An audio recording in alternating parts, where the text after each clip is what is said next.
来看看一个94年女性辞职后躺在城中村出租屋找不到工作，下雨天去送6个小时外卖能挣多少钱？早上睡到7点13，这回外面在下雨，我下楼给电动车充点电，我的车充满电1天用不完，2天又不够用，这回我就再不点电。现在来刷牙洗漱，今天预报的是有雨，不过一会下大雨，一会下毛毛雨，等会看情况再决定今天要不要去送外卖。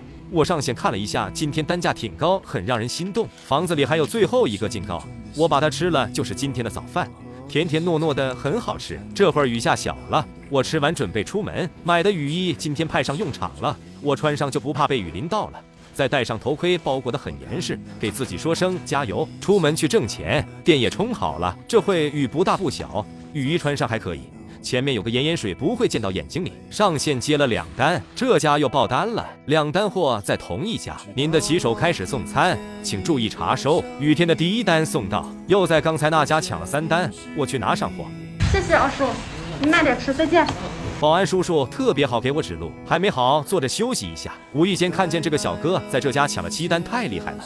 交流得知，小哥是个聋哑人，这个精神真的值得我学习。我的3单货也好了，第2单送到，第3单在同个楼层。下雨天路上最不缺的就是外卖员，又接了个顺路单，来拿到货了。这会雨越下越大。第4单送到，这2单在同一个地方。第5单送到，第6单也送到了，感觉自己超级棒。下雨大家都喜欢点外卖，然后骑手又比较少，所以大厅单子很多。我又接了4单去拿货，第1单货拿到，第2单拿到，第3单也拿到，有1单顾客自己取了，不用我送。我最喜欢送这种楼号，一目了然，很好找。第9单送到，这单要爬楼6楼。第10单送到，这会感觉腿都酸了，喘口气继续送。第11单送到，风雨无阻继续送，又接了4单。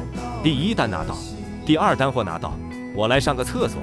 第3单货也拿到，4单都拿到了。这会儿雨还在下，第12单送到，第13单送到，继续走路前行。第14单送到，第15单送到。我刚往出走，这个保安姐姐说：“帅哥，你从那边走。”我说：“我是美女。”哈哈哈，这回饿得不行了，来买了2个包子。突然感觉包子特别好吃，也方便，几大口把2个包子就吃完了呀。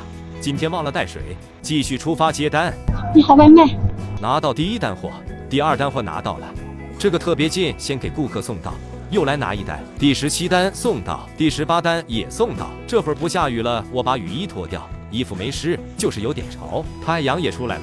下过雨吹来的风还有点冷飕飕。接了2单去拿货，第1单货拿到，第2单货也拿到，第19单送到，第20单也送到，又接了2单，在同一家拿到货了。很幸运的是，送货地址也在同一个地方。第22单送到，这会儿看一下时间，送的差不多了，准备收工下班。雨后的天空简直太美了。看了一下，今天送了不到6个小时，22单，挣了141块钱。虽然不是很多，但是我觉得今天是最有成就感的。我来买了半个西瓜，就准备回家。今天特别渴，出去没喝到水，我就赶紧大口大口吃西瓜，还挺甜的。